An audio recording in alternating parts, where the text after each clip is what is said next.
بسم اللہ الرحمن الرحیم۔ السلام علیکم دوستو زنا کہاں سے شروع ہوا؟ اس کی ابتدا ایک لڑکی سے شروع ہوئی۔ وہ لڑکی جو شکل سے شریف گھر کی بیٹی لگ رہی تھی اور اس کے پاس ایک لڑکا آیا۔ لڑکی اس کو خود کہنے لگی چلو گے صاحب؟ میں نے پوچھا کتنے پیسے لوگی؟ کہنے لگی آپ کتنے دیں گے؟ میں نے اس کی نیلی سی آنکھوں میں جھانک کر دیکھا، وہ بے بس سی تھی۔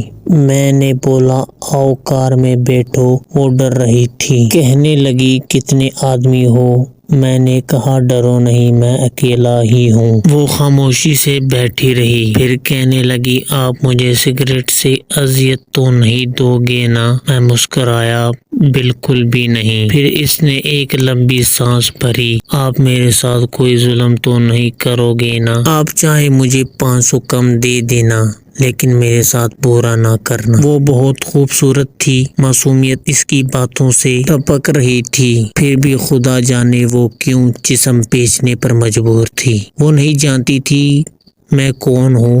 میں نے پوچھا کھانا کھایا ہے؟ کہنے لگی نہیں۔ میں نے ہوٹل کے سامنے کار رکوائی، ہوٹل والا مجھے جانتا تھا، اس نے جلدی سے کھانا پیک کیا، مجھے دیا، میں کار میں بیٹھ گیا اور میں اپنے آفس کی طرف چل دیا۔ چوکیدار نے دروازہ کھولا، میں نے کار پارکنگ کی۔ رات کے 11 بج رہے تھے، سب اپنا اپنا کام کر رہے تھے۔ وہ مسلسل میری طرف دیکھے جا رہی تھی۔ میں نے کھانا پلیٹ میں ڈالا، اس سے کہا ہاتھ دھو لو۔ وہ کہنے لگی میں نے نہیں کھانا۔ میں نے پیار سے کہا ڈرو نہیں، کچھ نہیں ہوگا۔ وہ ہاتھ دھو کر آئی، میرے سامنے آ کر کرسی پر بیٹھ گئی اور کھانا کھانے لگی۔ جب کھانا کھا لیا تو کچھ کھانا بچ گیا، کہنے لگی یہ میں گھر لے جا سکتی ہوں؟ میں مسکرایا بالکل بھی نہیں۔ وہ چپ ہو گئی، برقع اتارنے لگی۔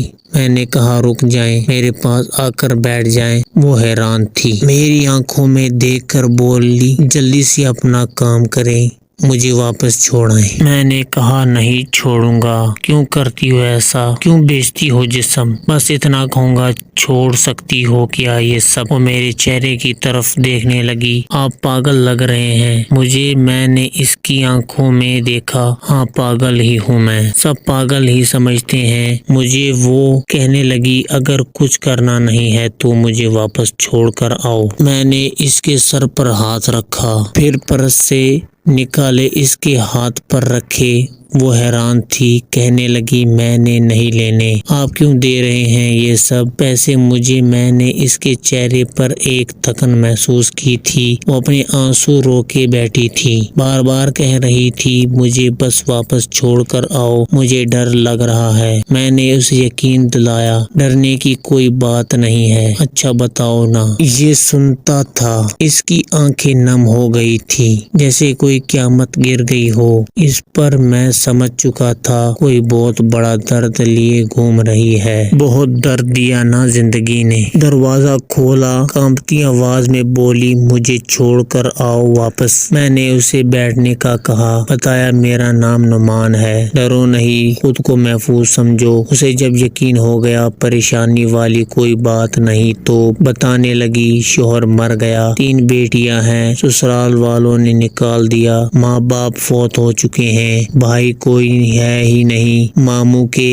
گھر آئی، ماموں کے بیٹے نے میرے ساتھ زیادتی کی۔ میں نے جب ماموں کو بتایا تو سب نے مجھے غلط کہا، مجھے دھکے دے کر گھر سے نکال دیا۔ دور کے رشتہ دار نے ایک بوڑھے سے میری شادی کروائی، اس کے بھی بچے تھے، اس کے بچے نے مجھے بہت ذلیل کیا، پھر وہ شوہر بھی فوت ہو گیا۔ بیٹیوں کو لیے در بدر لیے بھٹکنے لگی، نہ چھت تھی نہ روٹی تھی، بھوک افلاس تھی، سڑک پر کھڑی تھی۔ ایک صاحب آئے، کہنے لگے 1 گھنٹے کے 5000 دوں گا۔ نہ چاہتے ہوئے ماں کے ممتا حالت کی ستائی ہوئی کیا کرتی، آخر چل دی۔ اب ہر روز جسم بیچتی ہوں، کرائے کا گھر لیا ہے، بیٹیوں کو اکیلا چھوڑ کر آتی ہوں، کیا کروں؟ بہت بار سوچا خودکشی کر لوں لیکن بیٹیوں کو دیکھ کر ہمت نہیں ہوتی۔ وہ رو رہی تھی، میں زمانے کی بے حسی محسوس کر رہا تھا۔ اس کے سر پر ہاتھ رکھا، اس سے کہا تمہارا بھائی ہے آج، تم اپنے بیٹیوں کو لو